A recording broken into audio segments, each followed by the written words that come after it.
लोग friends class 10th mathematics NCERT exercise 6.3 को triangle जो चैप्टर है इसको सॉल्व कर रहे थे। उसमें क्वेश्चन नंबर 11 तक सॉल्व कर चुके थे। क्वेश्चन नंबर 12 को इसमें देखते हैं। जैसा कि मैं यहाँ पर बना चुका हूँ, इसमें दिया है ABC और PQR दो ट्रायंगल है, जिसमें AD और PM ये दोनों क्या मीडियंस हैं, मिड पॉइंट पर हैं। मीडियंस का मतलब यही होता है, आप जानते हैं कि BD और DC ये दोनों क्या है, सेम होगा। ये साइड सेम होगा। इसी तरह QM और MR दोनों सेम होगा। ये BC का हाफ है, ये पूरे BC का ये भुजा क्या BD क्या हाफ हो या फिर DC क्या हाफ होगा। मीडियंस का मतलब यही होता है। आप यहाँ पर मैं बता दे रहा हूँ मीडियंस का मतलब, जो ऐसा दिया है AD और PM क्या है, मीडियंस लिख चुका हूँ मैं। और प्रूव करना है ABC similar to that of triangle PQR, ये सिमिलर प्रूव करना है। एक और चीज़ दिया है कि AB भुजा, जो ये साइड AB है और ये साइड PQ है, AB और PQ के क्या है, प्रोपोर्शनल है। BC QR के प्रोपोर्शनल है। और इसी तरह AD मीडियन AD इसका मीडियन PM के प्रोपोर्शनल है। तो AB PQ के, BC QR के और AD PM के। प्रोपोर्शनल का मतलब होता है इसका जो है रेशियो सेम है। ये क्वेश्चन में ऑलरेडी गिवन है। ठीक है, उम्मीद है आपको ये बात समझ में आई होगी। अब देखिए इसको सॉल्व करते हैं। देखिए मीडियन का क्या मतलब है, ये AD अगर मीडियन है, PM मीडियन है तो इसका मतलब जो BC भुजा है, BC जो होगा देखिएगा किसके, BD का आधा सॉरी BD का आधा करने पर नहीं BC का आधा करने पर BC का जो हाफ है ये BD होगा या फिर DC होगा, दोनों बराबर होगा।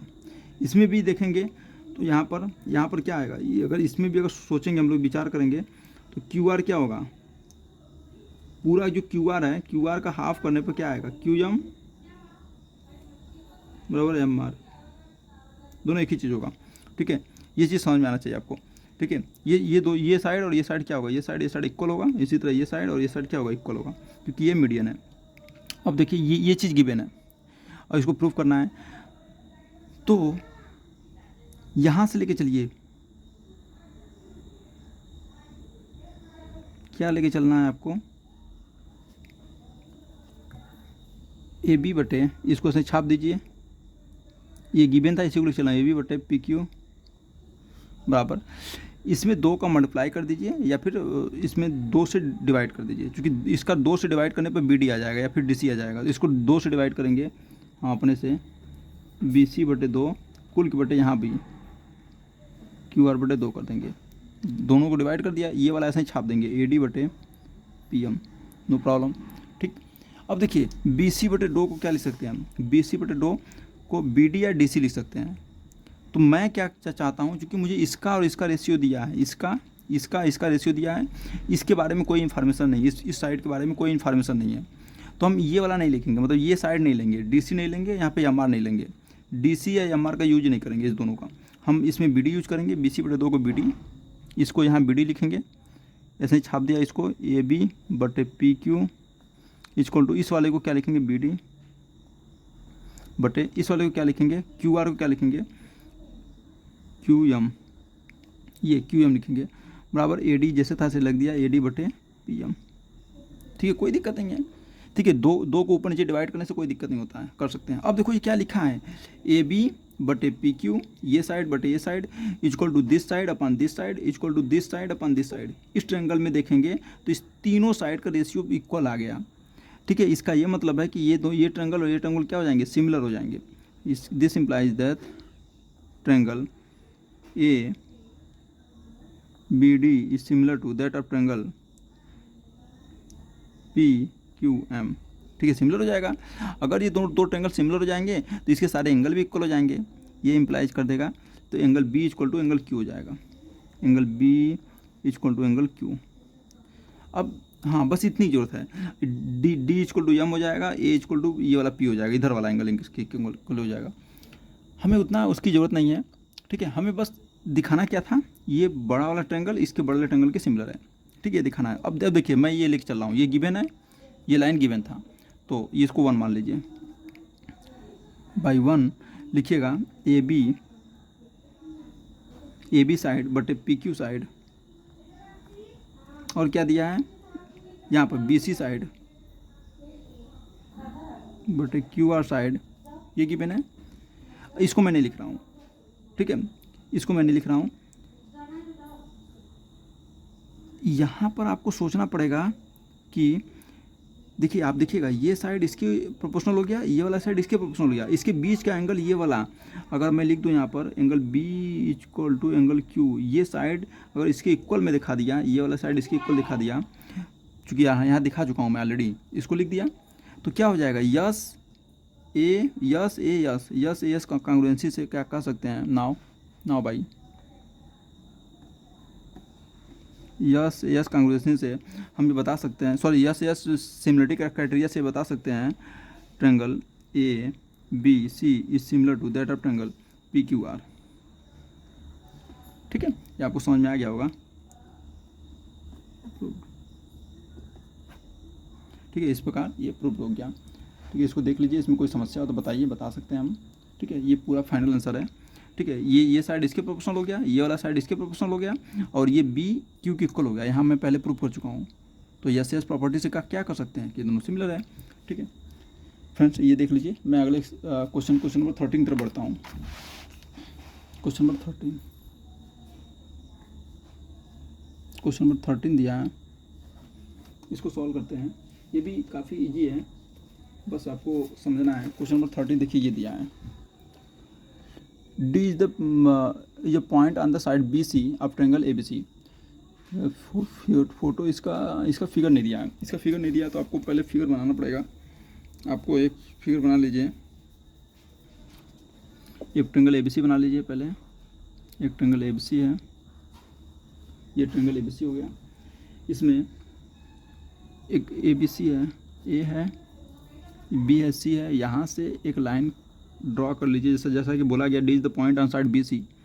एक बी सी साइड पॉइंट पर, ये बी सी लाइन पर एक पॉइंट डी है, और इस प्रकार दिया है कि ये वाला एंगल इस वाले एंगल के इक्वल है।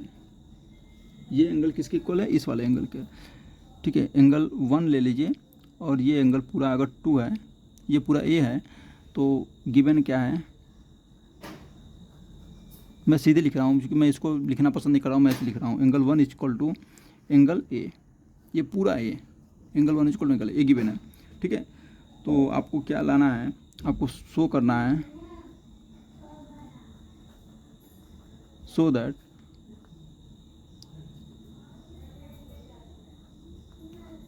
इस सी ए या फिर A C square equal to C B into C D, ये आपको शो करना है, शो ऑफ करना है। इसको देख लीजिए, आपको दिखाई दे रहा है, उम्मीद है आप समझ आ रहे होंगे। देखिए दिया, अब इसको सॉल्व करते हैं। ठीक है, इसको मैं हटा दे रहा हूँ। आपको पहले ही आपको समझना पड़ेगा, ये इसके इक्वल दिया गया है आपको। ठीक, मैं किसी तरीके से मुझे ये प्रूफ करना है, मैं ट्रायंगल ले रहा हूँ, इसको मैं 2 भागों में भी बांट सकता हूँ। आप इसको आपको बस थोड़ा सा समझना पड़ेगा। इन ट्रायंगल, कौन सा ट्रायंगल, ये बड़ा वाला ट्रायंगल ले लीजिए, छोटा वाला ट्रायंगल ले लीजिए। तो बड़ा वाला ट्रायंगल लेंगे तो triangle A B C and triangle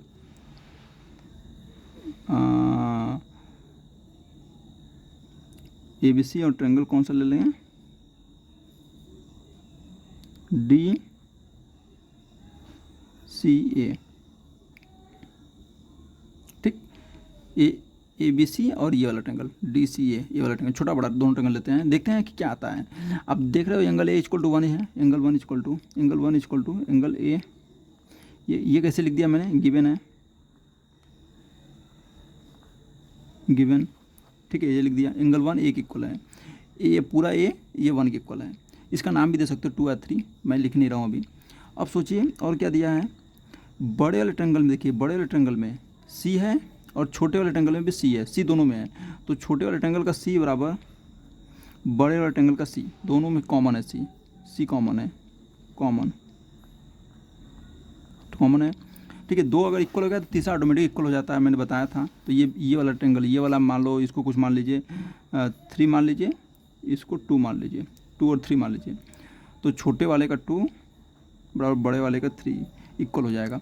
ठीक है, अगर ये तीनों इक्वल हो गया तो आप लिख सकते हैं ट्रायंगल क्या, this implies that triangle A B C is similar to that of triangle D C A. ये दोनों होगा किस प्रॉपर्टी से, भाई एंगल क्राइटेरिया से एक सिमिलर हो जाएगा। लेकिन ये तो दिखाना नहीं था, हमको शो क्या करना है, ये चीज़। अब इसको देखिए कैसे आएगा, अब समझिएगा। मैं इसको पहले बता चुका हूँ कि ए के 1 किसके इक्वल है, ए के। देखिएगा 1 छोटे टेंगल का 1 और बड़े टेंगल का ए। तो छोटे टेंगल का 1 के सामने कौन सा साइड है, छोटे टेंगल का जो 1 है इसके सामने कौन सा साइड है, ये वाला ए सी, ये। तो ए सी बटे, चूँकि 1 ए के इक्वल था, यहाँ से लिखेंगे 1 एंगल 1, ऐसे भी लिख सकते हो, छोड़ो हटाओ, ठीक है। यहाँ से भी लिख सकते हो ए सी बटे 1 ए के इक्वल था, तो 1 के सामने ए सी है, ए सी बटे ए के इक्वल है, तो ए के सामने क्या है, ए के सामने वाली भुजा ए, जो ए के सामने बड़े टेंगल में क्या है, बी सी, बराबर सी सी के इक्वल है। तो सी के सामने क्या है, आप देखिएगा सी के सामने ये छोटे रेक्टेंगल में ये क्या है, ए डी है या डी ए, और बड़े रेक्टेंगल में क्या है, ए बी है ये। और तीसरा 2 3 की इक्वल है, मैं इसको पहले लिख रहा हूँ, 2 3 की इक्वल है, 2 3 की इक्वल है, तो इसका 2 छोटे रेक्टेंगल का 2 जो है, 2 के सामने क्या है, डी सी।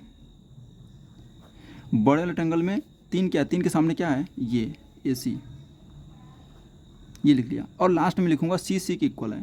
तो छोटे रेक्टेंगल का सी जो है क्या है, सी सी के सामने क्या है, ए डी,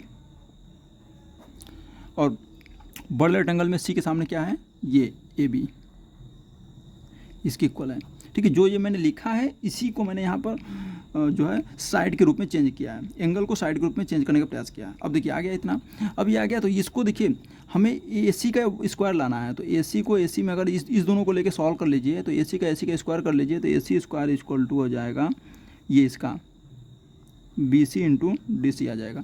हमें इसकी कोई ज़रूरत नहीं है, तो हम चाहें तो इसका यूज ना करें, आप इसका यूज करिए चाहे मत करिए, ठीक है, ये आपके हाथ में है। हम इसको यूज नहीं किया, बस इसका यूज करके सॉल्व कर लिया, यही प्रूव करना था, हैंस प्रूव्ड।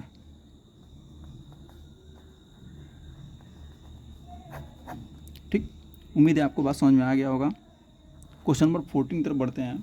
देखिए क्वेश्चन नंबर 14 थोड़ा सा मैं इसको एक अलग वीडियो में बताना पसंद करूंगा, क्योंकि ये थोड़ा सा बड़ा क्वेश्चन है और इम्पॉर्टेंट भी है, ठीक है। मैं आपको पहले बता दूं ये बड़ा है और इम्पॉर्टेंट भी है, तो इसको मैं क्वेश्चन नंबर 14 एक नए वीडियो में बताऊंगा फिर से, ठीक है। देख लीजिए फ्रेंड्स, ये क्वेश्चन में पूरा फुल सोल्यूशन है, इसमें कोई समस्या हो तो पूछ लीजिए, बता देंगे, no doubt. Thank you for watching friends.